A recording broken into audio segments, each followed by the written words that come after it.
Digital literacy is defined as the knowledge, skills, and behaviors used in a broad range of digital devices. Prior to this course, I considered myself to be an experienced member of the technological culture.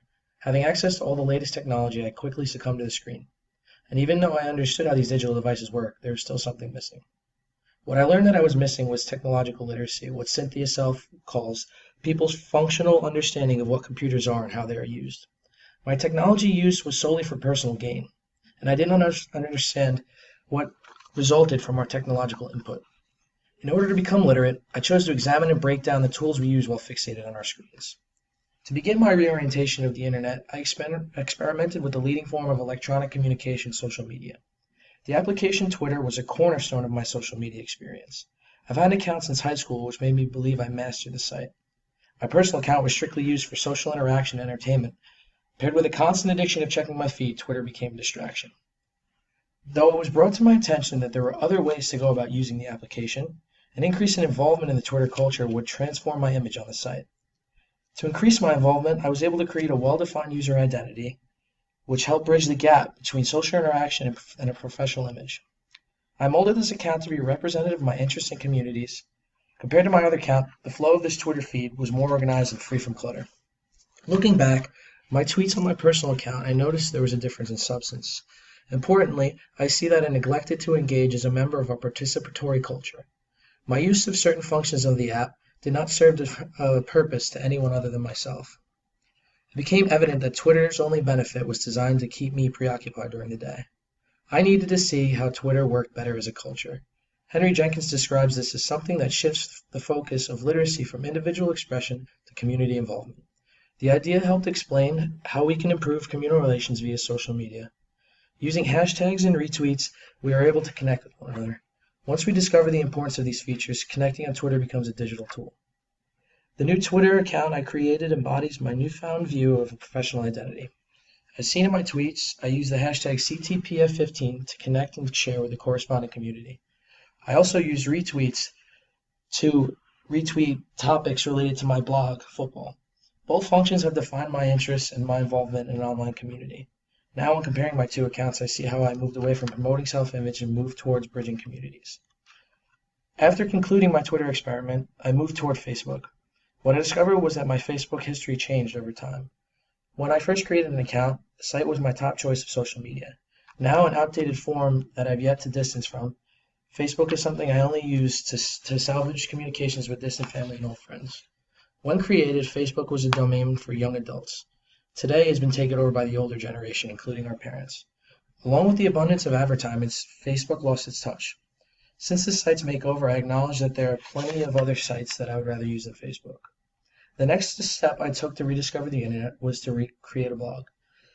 Blogs are user-created websites designed to textualize your thoughts and interests in a creative space. Creating a blog helps someone build a culture where they can freely express their feelings and voice their opinion about a topic.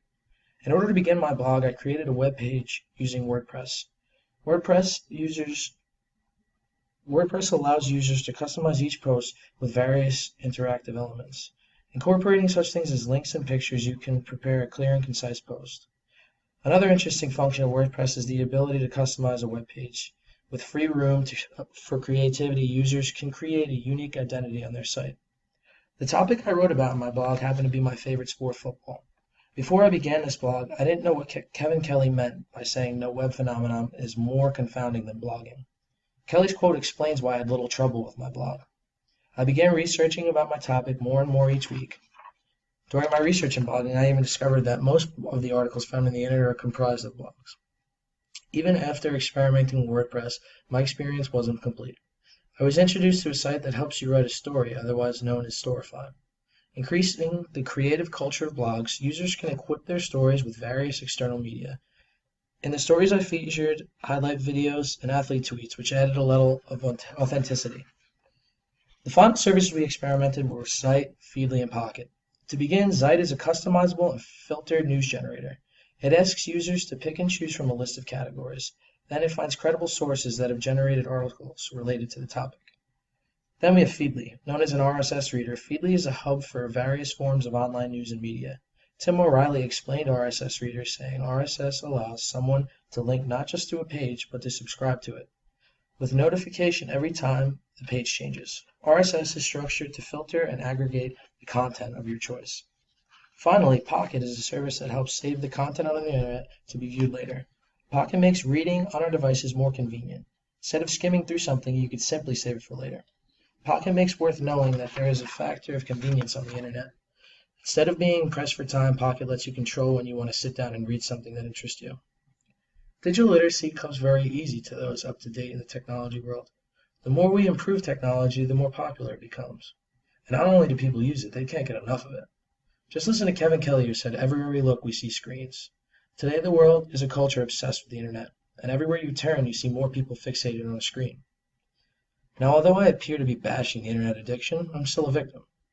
After taking time to document my phone usage, I came to a shocking realization. I noticed whenever I had free time, I was checking my phone. And even at times, I was checking the same applications more than once. As these digital technologies continue to evolve, consumers jump in line ready to add to their addiction. And after taking this course, I learned that the internet serves more of a purpose than entertainment. Instead, it is a tool containing infinite amounts of information available for anyone willing to discover. The more we experiment with the internet, the greater our digital literacy can become. Michael Wesch created a video that explains how every contribution made on the internet has meaning.